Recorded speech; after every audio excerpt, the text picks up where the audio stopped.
इझिमा एक्सेलचा एक advance feature check wrong data हा तुम्हाला असा आयकॉन दिसतो इथे चेक रॉंग डेटाचा.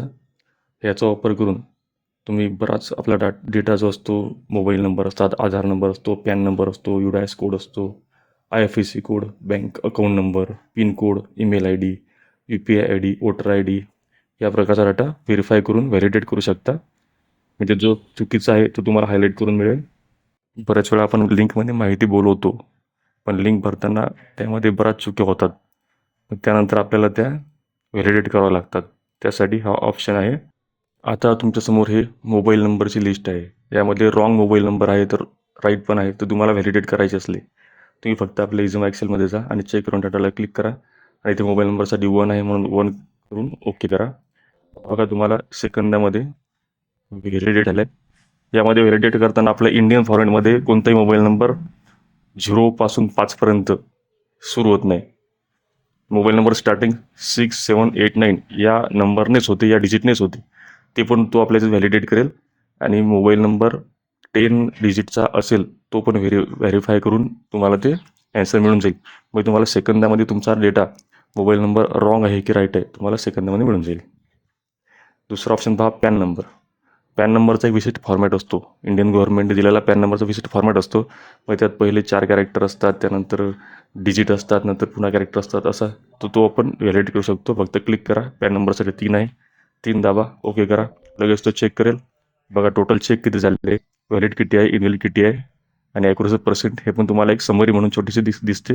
ओके करा. हे बघा आता हे ते रॉंग होता, हे रॉंग आहे, ते तुम्हाला लगेच हायलाईट झाले. तर अशा प्रकारे तुम्ही पॅन नंबर जे असतात तुमच्याकडे पॅन नंबरची लिस्ट असते ते तुम्ही सेकंदामध्ये एकाच क्लिकमध्ये व्हेरीफाय करू शकता. कोणते रॉंग आहे त्यांना लगेच हायलाईट करता येते. हा तुम्हाला सर्वात जास्त काम पडणारा ऑप्शन आहे UDIS कोड. UDIS कोडमध्ये पण लिंकमध्ये माहिती भरताना शिक्षक काय करतात, बरेच वेळा चुकीची माहिती भरतात. तर आपल्याला हा जो ऑप्शन आहे हा तुम्हाला UDIS कोडचा पण व्हॅलिडिटी लगेच करून देईल. बघा याला क्लिक करा आणि ऑप्शन आहे UDISसाठी 11 टाका आणि ओके करा. तो लगेच व्हेरीफाय करेल. आता यामध्ये बघा प्रत्येक स्टेटला एक कोड असतो.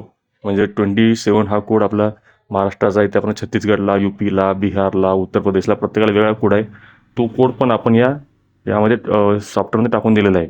म्हणजे तो कोड व्यतिरिक्त दुसरा जर कोणता कोड असेल, बघा आता हा 88चा नंबरपासून चालू झालेला होता, म्हणजे हा रॉंग होता, लगेच त्यानं इनव्हॅलिड करून दाखवलं.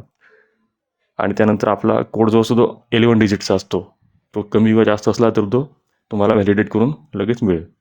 IFSC कोड याला पण एक विशिष्ट फॉर्मॅट असतो. म्हणजे सुरुवातीला काही कॅरेक्टर असतात, त्यानंतर नंबर्स असतात, डिजिट असतात आणि एक विशिष्ट साईज असते ती आहे 11 नंबरची. तर हे पण आपला हा ऑप्शन तुम्हाला सेकंदामध्ये व्हॅलिडेट करून देईल. बघा IFSC कोडसाठी 4 नंबर आहे म्हणून मी 4 टाकतो आणि ओके करतो. लगेच जे रॉंग IFSC कोड आहे ते लगेच हायलाईट झाले. जे बरोबर असतात ते हायलाईट होत नाही म्हणजे ते. आणि त्यानंतर आता पिनकोडचा पण ऑप्शन असतो. पिनकोड म्हणजे 443001 यासारखे इंडियाच्या प्रत्येक शहराला एक पिनकोड असतो. त्या पिनकोड पण आपण व्हेरीफाय करू शकतो. पिनकोड 6 डिजिटचा असतो, तो तुम्हाला व्हेरीफाय होईल आणि तुम्हाला सेकंदामध्ये कमी जास्त असला डिजिट तर तुम्हाला तो हायलाईट करून देईल. पिनकोडसाठी 6 नंबर आहे, ओके करा. लगेच तुम्हाला पिनकोड रॉंग जे असतील ते हायलाईट होतील. याचसारखा आपला ईमेल ID असतो. ईमेल IDमध्ये पण काही क्रायटेरिया असतात. @ साईन असतो आणि फुल स्टॉप असतो. हे असायलाच पाहिजे तरच तो ईमेल ID व्हॅलिड असतो. एखाद्या वेळेस ते नसले तर तो इनव्हॅलिड होतो. तुम्ही ईमेल ID व्हॅलिड करू शकता, चेक करू शकता. फक्त क्लिक करा.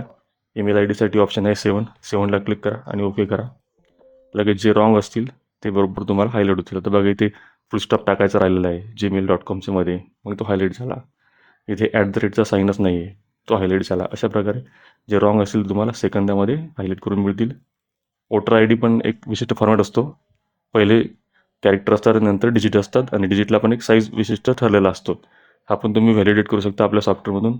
इथे वोटर IDसाठी 9 आहे, ओके करा आणि लगेच तुम्हाला हायलाईट होतील. जे रॉंग असतील ते हायलाईट होतील. अशा प्रकारे आपले सॉफ्टवेअर हे रॉंग डाटाला लगेच व्हेरीफाय करून तुम्हाला रिझल्ट देऊन टाकेल. हे सध्या आपल्याकडे 11 ऑप्शन आहेत व्हॅलिडिटी करण्याचे. यानंतरही तुम्हाला जर काही एखादं विशिष्ट गोष्टचं काम पडत असेल नेहमी तुम्ही माझ्याशी कॉन्टॅक्ट करा, माझ्या WhatsAppवर संपर्क करा. आपण तो पण ऑप्शन यामध्ये ॲड करून टाकू. ह्या ऑप्शनला आपल्याला अजून खूप ॲडव्हान्स करायचं आहे. सध्या 11 आहे, पुढे ते वाढत जातील.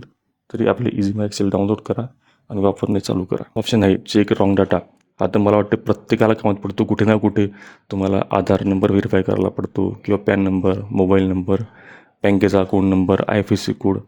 यामध्ये काही ना काही चुका राहतातच. पण आपल्या या सॉफ्टवेअरचा वापर करून तुम्ही एका सेकंदामध्ये ते व्हेरीफाय करू शकता. आणि आपले ॲडव्हान्स यासाठी आहे की तुम्ही फक्त डिजिट चेक नाही करत.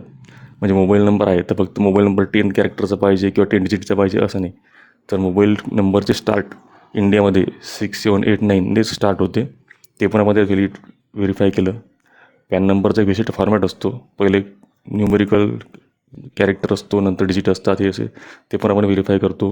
IFSC कोडची पण एक विशिष्ट हे दिलेली असते स्ट्रक्चर. तो पण आपण त्या स्ट्रक्चरनुसार व्हेरीफाय करतो. फक्त डिजिटचे म्हणजे नंबर ऑफ डिजिट सेट नाही करत, तर त्याला व्हेरीफाय करतो आपण. UDAS नंबरला पण एक विशिष्ट हे असतो म्हणजे स्टेट कोड. तर स्टेट कोड जर रॉंग असला तर तो तुम्हाला लगेच इनव्हॅलिड म्हणून दाखवू शकतो. असा हा ॲडव्हान्स ऑप्शन आहे.